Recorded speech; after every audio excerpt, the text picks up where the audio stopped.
বাঙালি এবং হিন্দু বিষয়ক বিষয়। আমরা সবাই হিন্দু বিধায়ক। আমরা সম্প্রতি বাংলাদেশে কিছু ভিডিও ক্লিপিং, স্লোগানের ভাষা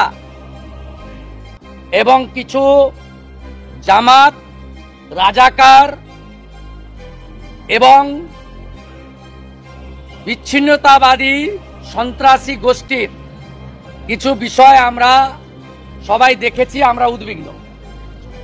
আমরা গত শনিবার ডেপুটি হাই কমিশনার মহোদয়কে মেল করেছিলাম বিধানসভার বিজেপি অফিস থেকে।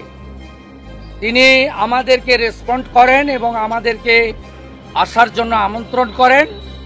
এমএলএদের নামের তালিকা একটা চান, আমরা সেটা দিয়ে দিই। এই রাস্তায় ব্যারিকেড থাকে না। এখানে মমতার পুলিশ যারা জুতো মোজা খুলে কালী পুজোর দিন মমতা ব্যানার্জির বাড়িতে নোংরা ফেলার ভেটে প্রসাদ বিতরণের কাজে থাকেন, সেই মমতার পুলিশ এখানে প্রথমে আমাদের আটকায় এবং এইটা হচ্ছে লিখিত পারমিশন। এটা জঙ্গলের রাজত্বে আমরা বসবাস করি, আর মমতার চাকর এই যে পুলিশগুলো এখানে এই কাজ করেছে। আমি প্রপার অ্যাকশন নেব এবং কলকাতা পুলিশ এর আগে বিনীত গোয়েলকে শিক্ষা দিয়েছি। রাজভবনে আমার সঙ্গে অসভ্যতামি করেছিল। এখানে আজকে যারা অসভ্যতামি করেছে তাদেরকেও কি করে শিক্ষা দিতে হয় আমরা জানি। আইনের মধ্যে দাঁড়িয়ে সে শিক্ষা আমি তাদের দেব। আমরা 4টে ভিডিও ক্লিপিং নিয়ে এসেছিলাম। একটা ভিডিও ক্লিপিং এ বাংলাদেশে বলা হচ্ছে শেখ হাসিনার বাবার নাম হরে কৃষ্ণ হরে রাম। হরে কৃষ্ণ হরে রাম মন্ত্র হিন্দুদের কাছে সঞ্জীবনী মন্ত্র।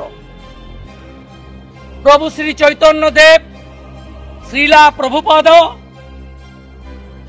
ঠাকুর হরিচাঁদ ঠাকুর, ঠাকুর গুরুচাঁদ ঠাকুর এবং যত মত তত পথের প্রবক্তা ঠাকুর শ্রী শ্রী রামকৃষ্ণ দেব, তারা এই নাম জপের মধ্য দিয়ে আমাদের লুক্কায়িত আধ্যাত্মিক চেতনাকে জাগ্রত করেছেন।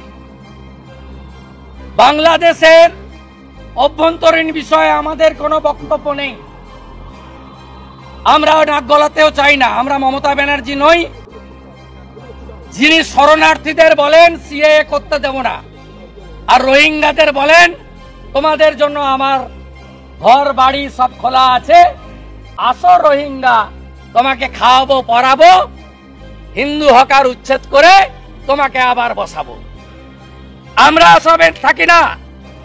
আমরা দ্বিতীয় স্লোগান বলেছি, বাংলাদেশে ঢাকা সহ বিভিন্ন শহরে দোকানে দোকানে ঢুকে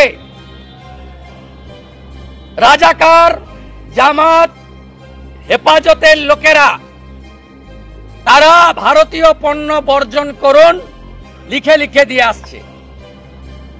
আরে বন্ধু, পেঁয়াজ না গেলে তো 300 টাকা হবে পেঁয়াজের কেজি। কেন করছেন এসব?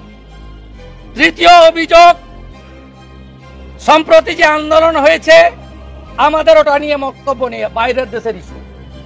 সেই আন্দোলনে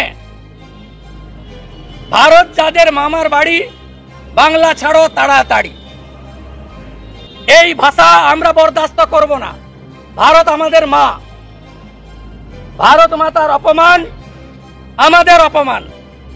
চতুর্থ, বিজেপি যখন ডিপ্লয়েড করে ওই দেশের সরকার, বিজেপির সামনে গিয়ে বলা হয় তোমরা মোদির সন্তান, সীমান্তে ফিরে যাও। দেশের প্রধানমন্ত্রীকে অপমান করার অধিকার কারোর নেই। বিশ্বের সবচেয়ে জনপ্রিয় নেতার নাম নরেন্দ্র দামোদর দাস মোদী, যিনি তৃতীয়বার 293টা আসন নিয়ে ভারতবর্ষের তৃতীয়বারের জন্য শক্তিশালী প্রধানমন্ত্রী হয়েছেন।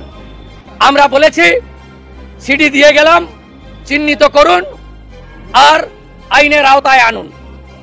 আমরা এই জিনিস বরদাস্ত করব না। আমরা বন্ধু রাষ্ট্র এবং আমরা জননেত্রী প্রধানমন্ত্রী শেখ হাসিনা আমরা চাই ডেপুটি হাই কমিশনারের মাধ্যমে এই ধর্মীয় ভাবাবেগকে আঘাত দেওয়া, ভারত বিরোধী স্লোগান দেওয়া, ভারতের প্রধানমন্ত্রী নাম ধরে অসম্মান করা লোকদের চিহ্নিত করে আইনের আওতায় আনা হোক। আমি এবারে আপনাকে ল্যাপটপ দেখাচ্ছি।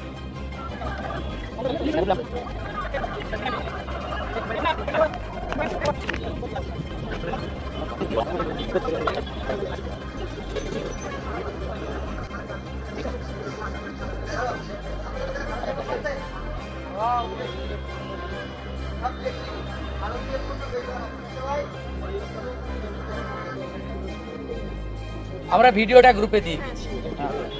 সঞ্জীব, এটা বাংলায় জানতে চাইবো যে সরকারি স্তরে এটা কি ভারত সরকারের তরফ থেকে বাংলাদেশ কে কিছু বলা হচ্ছে বা জানানো? আমি জানি হরে কৃষ্ণ হরে রাম আর মোদির সন্তান বললে তো আমরা আসবো, দেশ দেশের কাজ করবে। আমাদের তো প্রথম পরিচয় আমরা ভারতীয়, ভারতের প্রধানমন্ত্রীর অপমান মানে সব ভারতীয়র অপমান। আমাদের দ্বিতীয় পরিচয় আমরা হিন্দু। হরে কৃষ্ণ হরে রাম শেখ হাসিনার বাবার নাম, এটা বললে তো রিয়াকশন তো হবেই। আরেকটা